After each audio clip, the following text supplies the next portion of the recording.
Bonjour tout le monde, mon nom est Rodrigue Amiot. Bienvenue dans ce tutoriel de la suite des différents outils de Fusion 360 et aujourd'hui on voit le Revolve.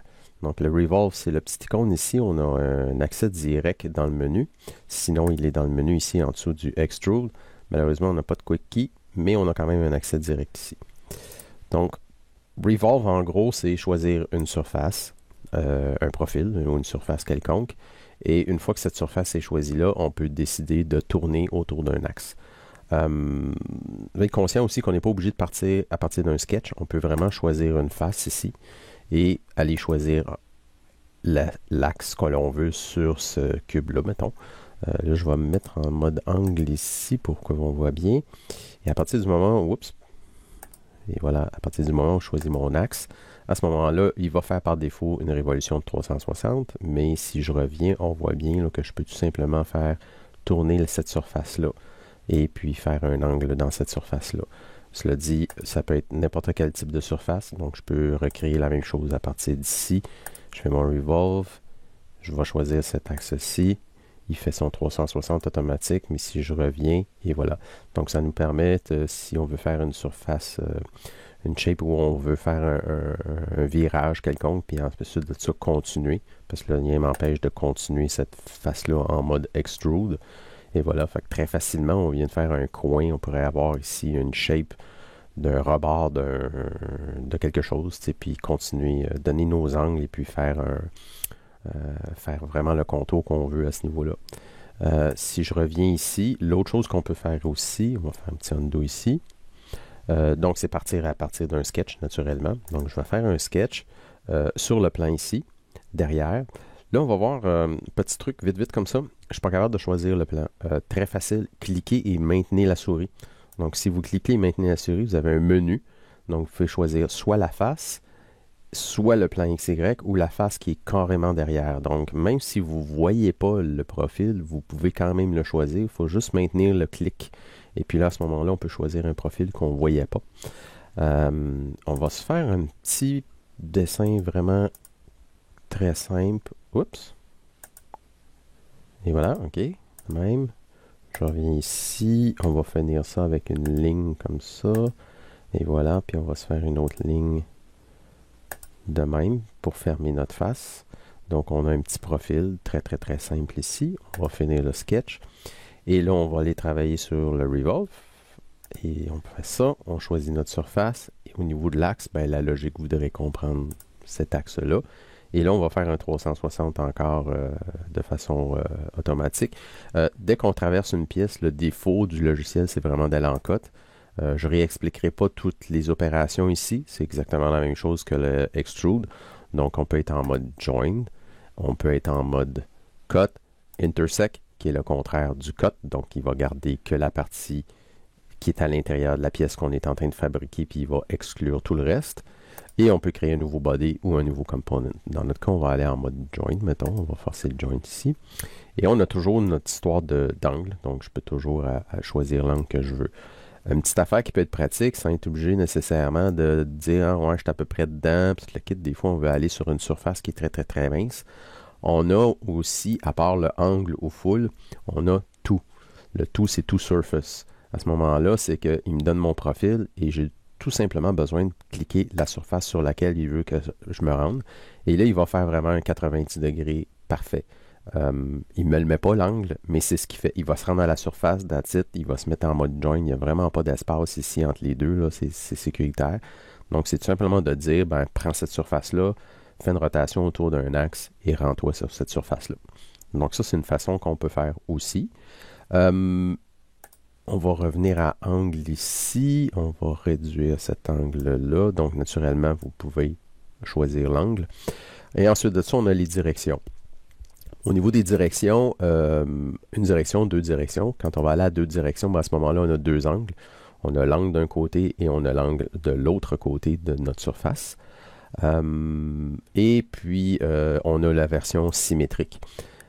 Par contre, dans la version symétrique, contrairement au Extrude, j'ai pas le choix ici de dire que l'angle que je donne est l'angle total et ou l'angle de chaque côté. Donc ici, j'ai 38,7 degrés, mais j'ai vraiment 38,7 degrés de chaque côté, donc ce qui va nous donner 76 et des poussières. Sauf que, mettons que pour une raison X, je voudrais avoir exactement un degré assez particulier. Donc, mettons que je voudrais avoir quelque chose de difficile à calculer. Je voudrais avoir 36,58.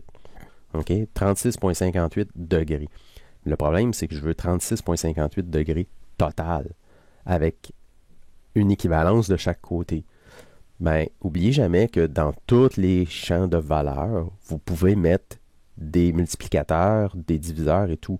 Donc, si je veux faire exactement 36,58 degrés, mais total, ben, j'ai tout simplement à mettre divisé par 2. Et il va me le faire automatiquement.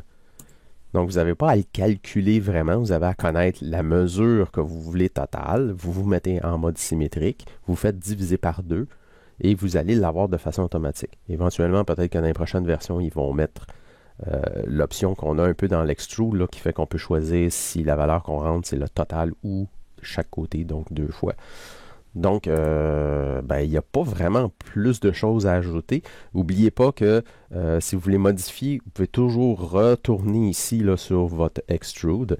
Donc, il faut juste faire bouton de doigt, Edit, faire Edit ici, et on retourne. On peut toujours refaire des modifications, changer la valeur et tout. Une autre petite chose que je veux vous dire aussi, c'est que vous allez avoir une erreur. Vous pouvez choisir des angles complètement différents. Là, on avait vu tantôt au niveau du Revolute. Pas Revolute, mais du Revolve. On peut choisir un axe différent. Donc, si je change mon axe ici pour celui-ci ici, et que je m'en vais en mode full, une chose que vous soyez conscient, c'est que vous ne pourrez pas faire un revolve si l'axe traverse le profil. Donc, ce que je m'explique, c'est si on retourne sur l'édition de notre profil ici, et si vraiment je monte le point ici beaucoup plus haut. Donc, il faut se rappeler que l'axe était le profil, était l'arête du cube ici. Là, mon profil se trouve à traverser, il se trouve à être des deux côtés de notre axe. Si je fais un OK là-dessus, puis je fais Finish Sketch, on va avoir une erreur. Vous voyez ici, il ne l'a pas fait, en fait. Puis pour vraiment avoir un exemple, là, on va reculer en arrière dans le temps. On va refaire cette shape-là. Et voilà. Et je vais refaire mon revolve. Oups, pardon. Là, le sketch a disparu. Je vais juste remettre la vision de mon sketch. Et voilà. Donc, je choisis mon profil. Je fais mon revolve. Et là, comme axe, je dis, je vais choisir ça. Et voilà. Et là, je vais essayer de faire un revolve. J'ai une erreur. Si vous lisez bien le texte ici, ce qu'il dit, c'est que le profil traverse l'axe de rotation. Donc ici, il ne peut pas en même temps se couper lui-même et se joiner. L'axe est à travers la révolution. Fait que là, il ne sait pas quoi faire. Là. Je crée une shape là, puis une shape de l'autre bord. Je me recoupe dessus sur moi-même. Donc, il faut faire attention à ce niveau-là. Il faut vraiment que la shape soit complètement d'un côté de l'axe. Cela dit, on peut toujours choisir des axes différents. Je l'avais démontré tantôt, là, je pense. Je peux enlever ça et dire que c'est ça mon axe. Et là, à ce moment-là, parce que je passe dans la pièce, il devient en mode cut automatique. Je peux le remettre en join. Et là, on aurait un axe. Et vous voyez ici, là, comme j'ai choisi un axe qui n'est pas sur le même plan du profil, il a fait une projection automatique ici, à ce niveau-là. Même si ma pièce avait pas d'arête connue là. Je m'explique, mettons que je prends cette face-là et on va y donner, oups, on va move ici, je veux juste total faire un move de même, mettons que je lui donne un angle comme ça, c'est pas sur lui que je voulais le faire, c'était sur lui, to face selected, désolé, là, je fais un peu, je vais un peu vite, ok, mettons que je fais ça de même, enter, je retourne à ma shape ici, je fais un revolve et au niveau de l'axe, j'ai choisi cet axe-là, on voit que l'axe est dans le vide ici. Donc, c'est tout simplement une projection d'un arête sur le même plan que notre profil. Donc, c'est ce qui conclut pas mal le revolve. Il n'y a pas grand-chose de plus à voir. C'est vraiment la base, là. C'est sûr qu'il y aurait plein de choses à montrer, mais c'est vraiment la base. Donc, n'oubliez pas que votre revolve, vous pouvez choisir différents axes, vous pouvez faire un revolve qui va terminer directement sur l'objet en utilisant le type to. Et là, vous cliquer sur la surface, puis il va faire un revolve jusqu'à cette surface-là de façon automatique. Et l'autre petit truc aussi, comme on n'a pas le choix en mode symétrique de dire je veux un angle total ou de chaque côté, utiliser les multiplicateurs ou les diviseurs. Donc il y a toujours moyen. Même chose aussi, là, je le dis vite, là, mettons que je sais que je veux introduire une tolérance de 0,6 mm ou quelque chose du genre. Dans le cas d'un angle, ça ne fonctionnera pas. Mais je pourrais toujours dire rentrer une mesure moins 1 degré parce que c'est la tolérance que je veux avoir. Fait que ça se fait ça 18,5 moins 1 degré. Puis c'est ce qu'il va mettre comme valeur. Là, il a fait juste un cut, là, en fait, là, parce que je ne l'ai pas mis en join, là, mais là, il a fait le cut de 18,5 degrés moins 1 degré. Donc, c'est ce qui termine pas mal ça. Et donc, prochaine vidéo qu'on va faire, on va voir à ce moment-là le sweep, qui lui a peut-être un petit peu plus d'options et un petit peu plus de flexibilité.